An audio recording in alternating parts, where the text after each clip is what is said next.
Sorry about that. Salam alaikum. I pushed the wrong button. I was just trying to like readjust and like my finger tapped on something. Anyways, here I am again. Salam alaikum. Where I am going to share my journey to Islam story today.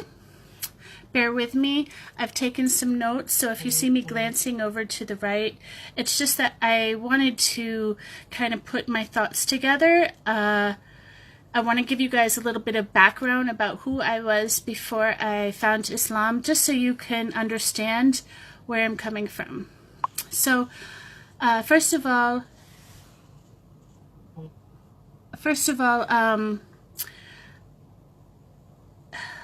I work here at About Islam. I am a digital marketer here. Me and Sister Nicola, we take turns every Monday doing Positive Mondays, but people have asked me about how I discovered Islam. So I wanted to share with you guys real quick just my story. I was born and raised in the United States in a very small town in a very small state in the northeast of the country in New Hampshire. It's not diverse at all. It was a white Christian, very small town, one store, no lights, nothing like that. Street lights, I mean. I remember from a very young age, like 5 or 6 years old, walking to church. There was a church in my town, and I would walk to the church by myself. I would see people go there on Sundays. So I asked my mom, she's like, go get out of my hair and go. So I was going to church from a very young age. And actually, the people at that church really took me under their wing, and they taught me about spirituality and about God. My family was quite poor, and oftentimes my mom would send us to the church to eat because the church would do like free, it would cook food for like the poor. So I was at the church a lot. As a kid, as a teen growing up, I was at the church. And most of the time I think my mom was just go get out of the house kind of thing. But church was always part of my life. But I didn't have any parental supervision. My mom and my dad really didn't put rules on us. And living in a small town, I got bored very easily. By the time I was 12 or 13, I got very bored. And as you can imagine, as kids do, when they hit puberty, and they're bored, we tend to make bad choices, especially if our mom or our dad aren't giving us rules. So, by the age of 15, with no adult supervision, I tell you guys this only because I want you to know where I'm coming from. I don't want you to think that I'm exposing my sins. I just want you to understand where I'm coming from, so people that maybe are in a situation like me can feel hope. But at 15, I became pregnant, and I was not married, and I ended up having 2 daughters. I was a single mom, and I saw how my mom struggled to feed us, and my mom struggled to take care of us. So I wanted to do things differently with my children. So I worked really hard. I worked 2 or 3 jobs at a time. I wanted to raise my daughters differently. I continued to bring them to church. I worked hard, but most of the time we didn't have any extra money for anything else. It was tough living. But, God blessed me with these kids. I was going down a bad path, and my daughters needed me to act right, and I did. I stepped up, and I tried to do the best that I could for them. I was I paid a lot of attention to conservative politics. I was a big news junkie, Fox News, conservative talk radio. I voted Republican. After 9/11, I thought I knew everything about Islam. I had never met a Muslim in my life, but somehow by listening to the news, I thought I knew everything. Anybody that wanted to talk to me about Tammy, maybe you're not thinking right. Maybe there's another way for you to look at this. Maybe 9/11 isn't the Muslims' fault. And I would immediately get defensive and raise my voice. I was not a nice... I thought I knew everything. I sit back now and I think, gosh, I acted like I knew everything. And really, I was so sure of myself. I'm like, I really thought I know better than you do. But now, years later, I think I didn't know anything. Astaghfirullah. I was not a nice... I wasn't very nice. I was very ignorant. I continued to attend church, but I had never met a Muslim, and a Muslim, or what I assumed was a Muslim, I thought it was like an Arab. Any Arab would be a Muslim. The only thought that I had was what Fox News sent to me, showed me this is what a Muslim looks like. Anyways, let's fast forward 20 years, okay? I'm still a staunch Republican voter.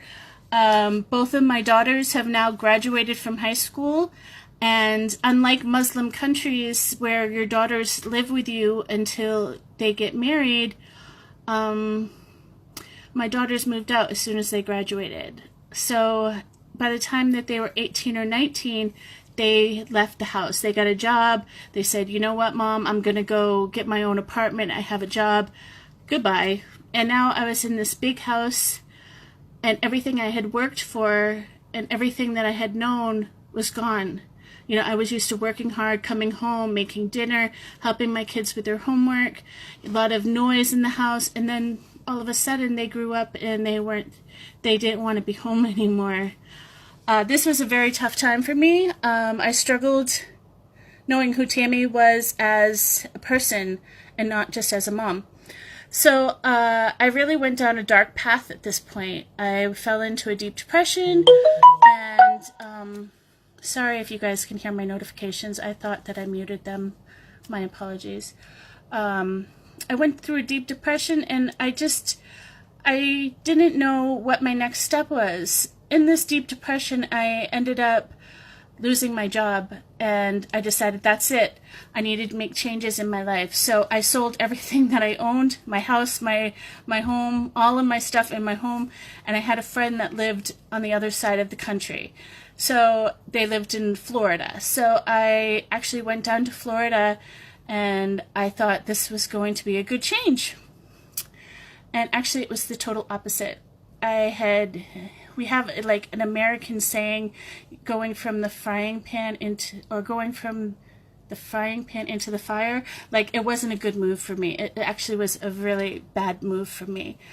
And the problem was I had spent all my money, and now I was in Florida, and I was away from my family, and I didn't have any support. The thing that I did have is, this is where I learned about the computer. The person that I was staying with had taught me about the computer and about the internet, and showed me like chat rooms, and showed me like Christian chat rooms. And so I would play on there during the day in my depressed state, and looking for some kind of something to fill this void that I felt. And all of a sudden I saw a chat room that said Christians and Muslim chat. I'm like, okay, well, I know. I'm very good at this. I know Christianity, and I've listened to a lot of talk radio, so I am very smart. So I went in there, and probably the second person that I text, I was saying some not very nice things, and I wasn't a very kind person, but this person just kept listening to me. He was a Muslim, I would say some stuff, and I spewed some information that was misinformation now that I know, but I thought it was true. This person just listened, and they were very patient with me. And about an hour later, I got done chatting, and I felt something in my heart. Like, okay, here's this person. He didn't give me back any anger, even though I was showing him anger. So I think it was a day or two later, I went back onto the same chat room, and this person that I had spoken to was on there. And it was really a bad day for me, and I just let this person hear everything that was going on in my life. I just let it all out. This person never seen a picture of me, didn't know my name, just saw my screen name and me texting. Didn't know anything about me, and just listened to me as I told them everything that was going on in my life.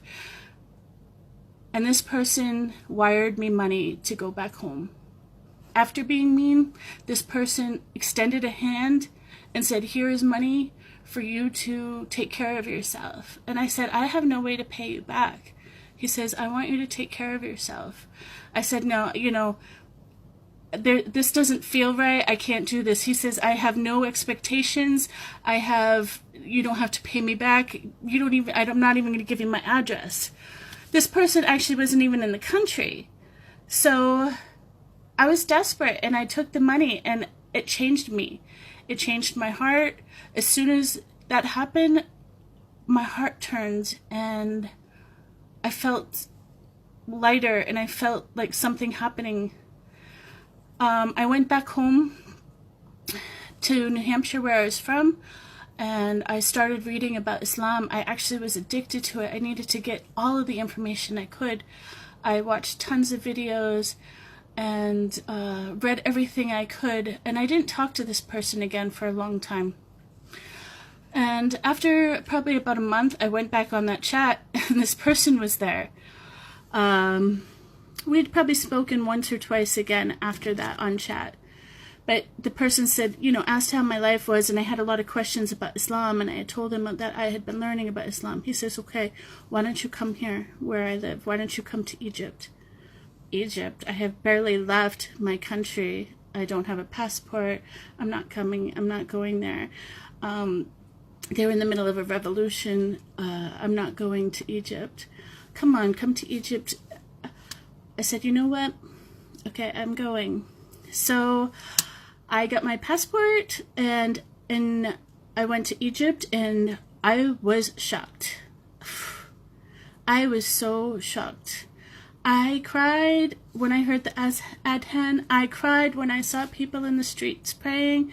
Like, these people, they weren't shy about worshiping Allah. They weren't shy about their love for God. They would, as soon as the adhan would go, they would shut their store and they would pray right there in front of everybody. They didn't shy away from that. And I wanted that. I wanted that in my life. And I read some more about Islam, and I realized that this is what I had been searching for. I needed structure in my life. I had never had structure. I had never had rules. I needed rules. And,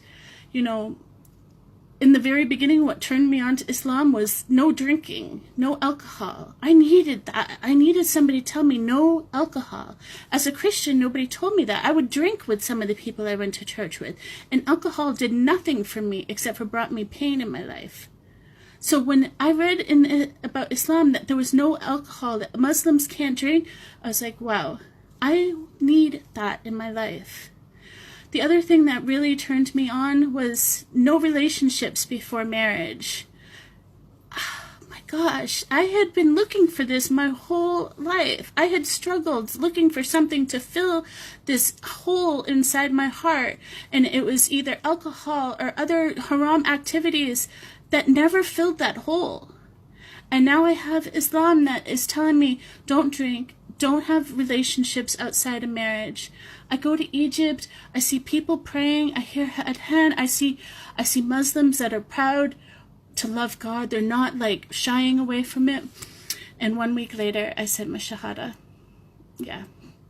I couldn't hold back anymore. I needed to be part of it. So I guess I wanted to share my story. The two lessons that I learned most out of this story, even as I've reflected back on it now, was that I was in the darkest place. I really, there was really dark times for me, and Allah pulled me out of it. And the person that I am, in the place that I am now, I would have never guessed 5 years ago that I would be here. 5 years ago, I would have never, ever guessed this. I thought that I knew everything. I thought that I knew everything about Islam, and that Muslims were this other thing, and I was so wrong. So don't give up. Hold on to hope. Hold on to Allah, because seriously, He is amazing and He will pull you out of it. You're going through something to learn something. But the other lesson that I learned that's equally just as important, and one thing I want to say, is that give kindness. Even to people that are mean to you. Give them kindness, because it's kindness that turns hearts. If somebody hadn't extended a hand to me in my darkest time, who knows where I would be. But somebody did something nice for me, and it changed my whole perspective. I was flabbergasted. I had never had that in my life, where somebody would be so kind, wanting nothing in return. So give kindness wherever you can. You see somebody having a hard day, they're angry, give kindness. You don't know, that kindness seriously could change somebody's life. So this is all I wanted to say to you. I wanted to share with you guys. It was pretty personal, and I'm sorry if it triggered any of you guys. I wasn't trying to expose any sins. I just wanted to share my journey, and hopefully somebody got something from it. And I hope that I can respond to your comments after this live session. So thanks for tuning in, and Sister Nicola will see you guys next Monday, inshallah. Assalamu alaikum.